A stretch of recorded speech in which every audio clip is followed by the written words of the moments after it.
കൊടുക്കണേ. നന്നായിട്ട് കനം കുറച്ച് വേണം കാണാന്. സോ അതുകൊണ്ട് നന്നായിട്ട് ഇങ്ങനെ കലക്കി കൊടുക്കണം കേട്ടോ, ഇതുപോലെ.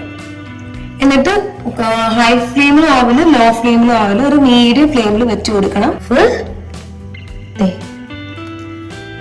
ഇങ്ങനെ ഇങ്ങനെ എന്നിട്ട് ഇങ്ങനെയാണത് ശരിക്കും പറഞ്ഞാൽ സെർവ് ചെയ്യുന്ന സമയം. ഹലോ കൂട്ടുകാരെ, അപ്പൊ നമ്മൾ ഇന്ന് ഉണ്ടാക്കാൻ പോകുന്ന ലക്ഷദ്വീപുകാരുടെ ഏറ്റവും സ്പെഷ്യൽ ആയിട്ടുള്ള ഒരു ഐറ്റം ആണ് കിലാഞ്ചി എന്നാണ് പേര്. പക്ഷെ നിങ്ങൾ പേര് കേട്ട് പേടിക്കുന്നു വേണ്ട, നമ്മുടെ മസാല ദോശ പോലെ തന്നെയാണ് നമ്മുടെ കിലാഞ്ചി ഇരിക്കുന്നത്.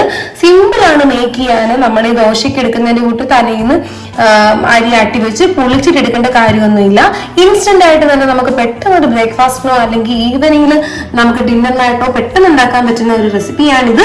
അപ്പൊ അതിനായിട്ട് ഞാൻ ഇത്രയും ഒരു ചെറിയൊരു കൈക്കുള്ള പച്ചരി എടുത്തിട്ടുണ്ട്. അപ്പൊ ശരിക്കും പറഞ്ഞ പച്ചരി 2 മണിക്കൂർ മുന്നേ കുതിർക്കണമായിരുന്നു. അപ്പം എനിക്ക് അതിനുള്ള ടൈം കിട്ടിയില്ല. പെട്ടെന്ന് ഞാൻ ഉണ്ടാക്കുന്നതുകൊണ്ട് ഞാൻ എന്ത് ചെയ്തു, ചൂടുവെള്ളം എടുത്തിട്ട് അതിൽ ഞാൻ പച്ചരി ഒരു 3/4 മണിക്കൂറോളം ഇട്ടിട്ടുണ്ട്. അപ്പൊ നമ്മുടെ പച്ചരി കുതിർന്നിട്ടുണ്ട് കേട്ടോ. പെട്ടെന്ന് നമുക്ക് മേബി മറന്നു പോവുകയാണെങ്കിൽ ഇതുപോലെ ചൂടുവെള്ളത്തിൽ ഇട്ടാലും പെട്ടെന്ന് തന്നെ കുതിർന്ന് കിട്ടും. അറിയാൻ വയ്യാത്തവർക്ക് ചെറിയൊരു ടിപ്പാണത്. അപ്പൊ ഞാൻ ഈ പച്ചരി തന്നെ കഴുകി വൃത്തിയാക്കി വെച്ചിട്ടുണ്ട്. ഇനി നമുക്ക് ഫസ്റ്റ് സ്റ്റെപ്പ് എന്ന് വെച്ചാൽ നമുക്കിതൊന്ന് മിക്സിയിലിട്ടൊന്ന് ബ്ലെൻഡ് ചെയ്തെടുക്കണം. നോർമലി നമ്മൾ അരി ആട്ടുന്നതിന്റെ കൂട്ട് തന്നെ. മിക്സിന്റെ ജാറിലേക്ക് ഞാൻ അരി ഇട്ടിട്ടുണ്ട്. ഇതിന് പാകത്തിന് ആയിട്ടുള്ള വെള്ളം നമ്മൾ ഒഴിച്ചു കൊടുക്കണം. അപ്പം നമുക്കറിയാം അരി ആട്ടുന്നവരാണല്ലോ, അപ്പം വെള്ളം മീതെ ഇങ്ങനെ നിൽക്കത്തക്ക രീതിയിൽ ഒന്ന് ജസ്റ്റ് കുറച്ച് വെള്ളത്തിൽ മതി. കാരണം കുറച്ച് അരിയെ ഉള്ളതുകൊണ്ട് ഒരുപാട് വെള്ളമായി കഴിഞ്ഞാൽ അരിയാൻ ബുദ്ധിമുട്ടായിരിക്കും. അപ്പൊ ഇത് നല്ല ഫൈൻ ആയിട്ട് നമുക്കിത് ആദ്യം അരച്ചെടുക്കാം. അപ്പൊ അത്യാവശ്യം നല്ല രീതിക്ക് അരഞ്ഞു കിട്ടിയിട്ടുണ്ട്. ചെറിയ തരികൾ പോലും കാണരുത്. അപ്പൊ നമുക്കിത് ഒന്നുകൂടി ഒന്ന് ബ്ലെൻഡ് ചെയ്യേണ്ടതായിട്ടുണ്ട്. ഇനി ഇതിനകത്ത് നമ്മൾ ചേർക്കാൻ പോകുന്നത് 2 മുട്ടയാണ്. 2 മുട്ട നമുക്ക് ഇതിലേക്ക് പൊട്ടിച്ചൊഴിക്കാം. അതിന്റെ കൂട്ടത്തില് ഒരു നുള്ളു ഉപ്പും കൂടി നമ്മൾ ആഡ് ചെയ്യും കേട്ടോ. സാധാരണ നമ്മൾ അല്ലാതെ ഉപ്പിട്ടാണ് ഇളക്കുന്നത്. ഈ ടൈമിൽ ആഡ് ചെയ്താലും കുഴപ്പമൊന്നുമില്ല. അപ്പൊ നമുക്ക് ആഡ് ചെയ്യാം.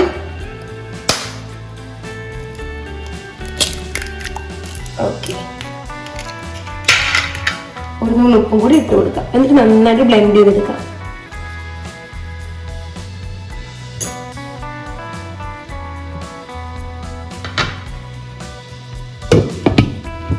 എന്നിട്ട് നമുക്ക് നേരത്തെ നമ്മൾ ഓൾറെഡി വെള്ളം ഒഴിച്ചിട്ടുണ്ടായിരുന്നു. പക്ഷെ ഇതിനകത്ത് കുറച്ചും കൂടി വെള്ളം ഒഴിക്കണം. കാരണം ഇത് നല്ല ലൂസായിട്ട് വേണം. നോർമൽ മാവിനെക്കാട്ടി കുറച്ചുകൂടി നല്ല ലൂസായിട്ട് വേണം നമുക്ക് എടുക്കാൻ. സോ കുറച്ചും കൂടി ഞാൻ വെള്ളം ആഡ് ചെയ്തിട്ടുണ്ട്. ഇനി നമുക്ക് നന്നായിട്ടൊന്ന് ബ്ലെൻഡ് ചെയ്തെടുക്കാം. ഇത് കണ്ടോ, അത്യാവശ്യം നന്നായിട്ട് അരഞ്ഞിട്ടുണ്ട്. കാണുമ്പോൾ നിങ്ങൾക്ക് മനസ്സിലാവും കണ്ടോ. ഇനി എങ്കിൽ തന്നെ നമുക്കിത് ഒന്ന് അരിച്ചെടുക്കേണ്ടതുണ്ട്. കാരണം ചെറിയ തരികളിലെല്ലാം ഉണ്ടായാൽ അറിയത്തില്ല. സോ അതുകൊണ്ട് നമ്മൾ അരിപ്പ് ഉപയോഗിച്ച് ഇതൊന്ന് അരിച്ചെടുക്കുകയാണ്. എന്നിട്ട് ആ മാവാണ് നമ്മൾ നമ്മുടെ കിലാഞ്ചി ചുടാൻ വേണ്ടി എടുക്കുന്നത്. അത്യാവശ്യം നല്ല ലൂസാണ്. കാണുമ്പോൾ അറിയാം നമ്മുടെ നോർമൽ മാവിന്റെ കൂട്ടല്ല കേട്ടോ, കുറച്ചുകൂടി നല്ല ലൂസാണ്. എങ്കിൽ മാത്രമേ നമുക്ക് ഇതിങ്ങനെ കനം കുറച്ച് നല്ല സ്മൂത്ത് ആയിട്ട് ഉണ്ടാക്കാൻ പറ്റുള്ളൂ. ഇതിനകത്ത് ചെറിയ തരികളൊക്കെ ഉണ്ട്, അതുകൊണ്ടാണ് ഞാൻ അരിച്ചത്. കാരണം ചെറിയൊരു ക്വാണ്ടിറ്റിയിലാണ് ഞാൻ അരി ഇപ്പം അരച്ചിരിക്കുന്നത്. സോ അതുകൊണ്ട് ചില സമയത്ത് അരയാൻ പാടായിരിക്കും. ചെറിയ ചെറിയ തരികളൊക്കെ ഉണ്ടാകാൻ ചാൻസ് ഉണ്ട്. അതുകൊണ്ട് നമ്മൾ തീർച്ചയായിട്ടും ഇതൊന്ന് അരിച്ചെടുത്തോണേ. അപ്പൊ ഞാൻ ചെറിയ തവിക്ക് ഒരുപാട് വേണ്ട കേട്ടോ, ഒരു 1.5 സ്പൂൺ മതി. എന്നിട്ട് പെട്ടെന്ന് തന്നെ എല്ലാം ഇടാൻ പറ്റണേ. അതുപോലെ നന്നായിട്ട് ഇങ്ങനെ കലക്കി കൊടുക്കാം. കണ്ടോ? എന്നിട്ട് സ്ലിമ്മിൽ നിന്ന് മാറ്റി ഒരു മീഡിയം ഫ്ലെയിമിൽ കൊടുക്കുക. ഒരു 2 സെക്കൻഡ് വെയിറ്റ് ചെയ്യുക. 2 മിനിറ്റ് മതിയോ?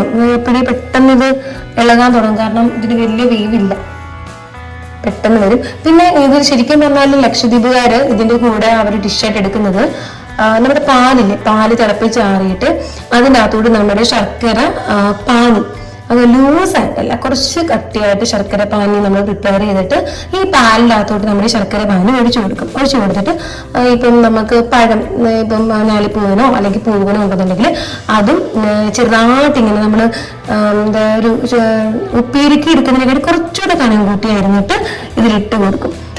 നന്നായിട്ട് ഇളക്കിയിട്ട് ഇതിന്റെ മുകളിൽ ഒഴിച്ചിട്ട് അതും കൂട്ടിയാണ് ശരിക്കും പറഞ്ഞാൽ അവർ കഴിക്കുന്നത്. നമുക്ക് ചിലർക്ക് അത് ഇഷ്ടപ്പെടത്തില്ല, കാരണം മധുരമൊക്കെ ഒരുപാടാകുമ്പോഴേ അതുകൊണ്ട് ചിലർക്ക് അത് ഇഷ്ടപ്പെടത്തില്ല. അപ്പൊ അങ്ങനെ ചെയ്താൽ മതി കേട്ടോ. പക്ഷെ ഭയങ്കര സോഫ്റ്റ് ആണ്, നമ്മുടെ കുഞ്ഞു പിള്ളേർക്ക് കൊടുക്കാനൊക്കെ നല്ല ടേസ്റ്റ് ആണ്. നമുക്ക് പെട്ടെന്ന് കുഞ്ഞു പിള്ളേരൊക്കെ വഴക്കുണ്ടാക്കുമ്പോൾ നമുക്ക് ഇതേപോലെ മാവില്ല എന്നൊക്കെ പറഞ്ഞ് വിഷമിക്കേണ്ട കാര്യമില്ല. ഇത് കണ്ടോ, ഇതേപോലെ ഇങ്ങനെ ഇളകി ഇങ്ങനെ വരും കേട്ടോ. കയ്യിൽ ചെറുതായിട്ടൊന്ന് ആദ്യം തട്ടി.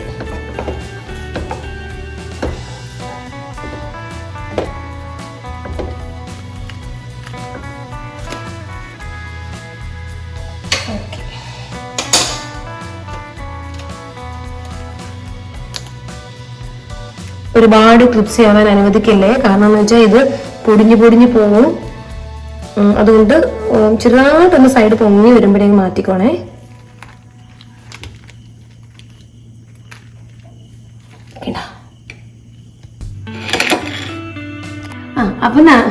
അപ്പൊ നമ്മുടെ ലക്ഷദ്വീപ് സ്പെഷ്യൽ കിലാഞ്ചി റെഡി ആയിട്ടുണ്ട്. നിങ്ങൾ കണ്ടില്ലേ, നമ്മുടെ മസാല ദോശ പോലെ തന്നെയാണ്. നമുക്ക് പെട്ടെന്ന് പ്രിപ്പയർ ചെയ്യാൻ പറ്റും, എളുപ്പമാണ്.